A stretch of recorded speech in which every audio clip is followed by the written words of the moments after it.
Mheshimiwa Spika, nataka nirudie hilo kwa wanangu vijana wa taifa la Tanzania. Sisi wazazi wenu, kama tungeyafanya mlioyafanya nyinyi, nchi hii isingekuwa na neema na maendeleo mnayoyaona leo.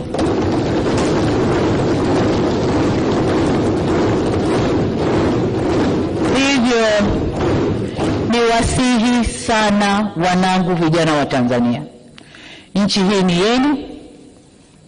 Kwa shida zozote zile zinazowakabili, msikubali hata siku moja kushawishiwa kuichoma nchi yenu wenyewe.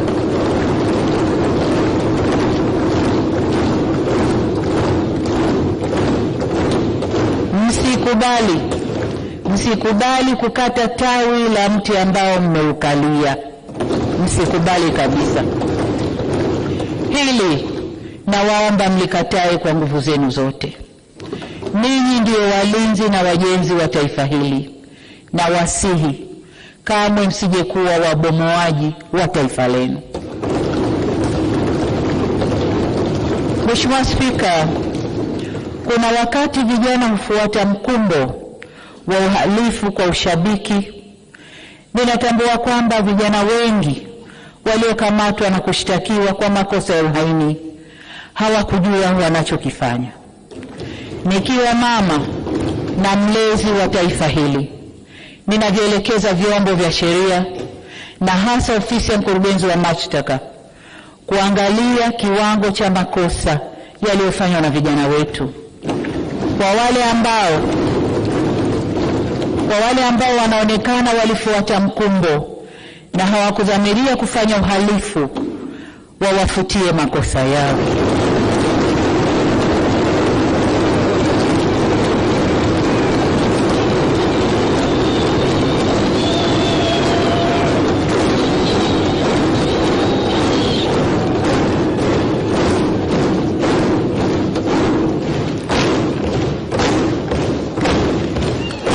Asante Mheshimiwa wabunge, nashukuru.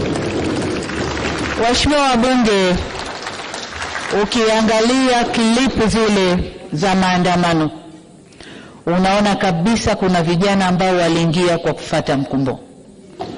Wanaimba kwa kufuata ushabiki. Hawakuwa wanajua wanalolifanya. Kwa hiyo kama mlezi, kama mama, ndio maana naelekeza vyombo vya ulinzi na usalama, hasa ofisi ya DPP, kuchuja viwango vya makosa, na kwa wale waliofuata mkumbo basi waseme nao kisha wawaachie waende kwa wazazi wao. Natoa msamaha huo kwa sababu hata maneno ya Mwenyezi Mungu katika kitabu cha Luka sura 23 mstari wa 34 yanasema, na hapa nanukuu, Yesu akasema, Baba uwasamehe kwa kuwa hawajui watendalo.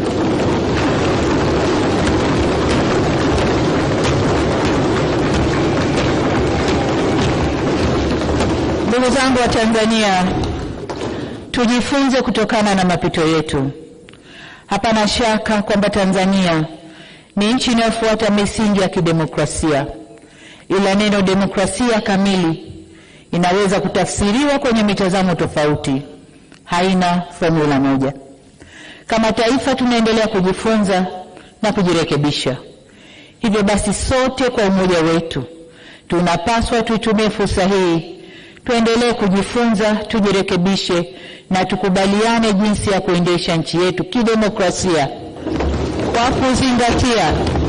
kwa kuzingatia tamaduni, mila na desturi zetu na sio za kuletewa.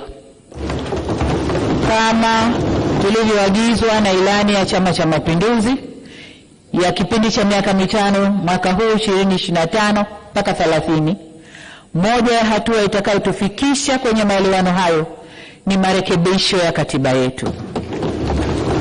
Serikali imeahidi kuanza kulifanyia kazi suala la mabadiliko ya katiba ndani ya siku 100 za muhula wa pili wa awamu ya 6 kwa kuanza na tume ya usuluhishi na maelewano.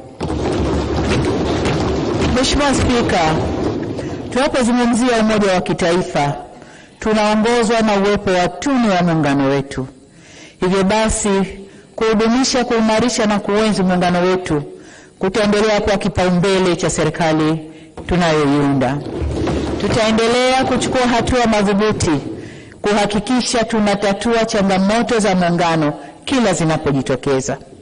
Mheshimiwa Spika, serikali ya awamu ya 6 iliendeleza tulioanza katika awamu ya 5, na hivyo kauli mbiu yake ilikuwa kazi iendelee. Ninyi ni mashahidi, waheshimiwa wabunge, kuwa kazi iliendelezwa na mengi yalikamilishwa. Kama nilivyoeleza katika hotuba ya kufunga bunge la 12 la Jamhuri ya Muungano wa Tanzania tarehe 27 Juni mwaka huu 2025. Niwahakikishie katika miaka 5 ijayo tutalinda na kuendeleza mafanikio haya pamoja na kuleta mafanikio mengine na makubwa zaidi. Katika kipindi cha kampeni, mimi na mgombea mwenza tulitembea nchi yote kuomba kura na tukisikiliza na kuyabeba matakwa na mahitaji ya wananchi katika kujenga nchi yetu kwa maisha bora zaidi ya baadaye. Tuliahidi kuwa wakitupa tena dhamana ya kuongoza taifa letu, tajielekeza katika kutekeleza kauli mbiu ya kazi na utu, tunasonga mbele. Yaani kuhakikisha kuwa jitihada zozote tunazozichukua za kuleta maendeleo nchini zitalenga kuinua, kuongeza thamani ya utu wa watu wetu wa Tanzania. Hakika tulisikiliza na kuelewa matamanio ya wananchi ya kupata serikali inayoshughulikia changamoto zao kama vile suala la gharama za maisha, kuongeza fursa za kazi na ajira ili waweze kujiendeleza kiuchumi na kuimarisha ustawi wa jamii zetu. Nataka niwahakikishie kwamba serikali itachochea upatikanaji wa fursa za kiuchumi na kujenga matumaini kwa vijana, wanawake, makundi ya watu wenye ulemavu na hata wazee kuanzia mijini mpaka vijijini. Mheshimiwa Spika, na masuala ambayo niliahidi wananchi kuwa tutaanza kuyafanyia kazi ndani ya siku 100 za mwanzo za kazi. Kwanza kabisa linahusu utumishi na utawala bora, nalo ni suala la uundwaji wa serikali. Niliahidi wananchi kuwa serikali nitakayoiunda itawajibika na kuendelea na mageuzi ya sera zinazogusa maslahi na ustawi wa maisha ya wananchi moja kwa moja. Hivyo basi ni lazima viongozi wa serikali kwa ngazi zote, kuanzia mawaziri hadi maafisa tarafa, wawe karibu na wananchi ili kuweza kufahamu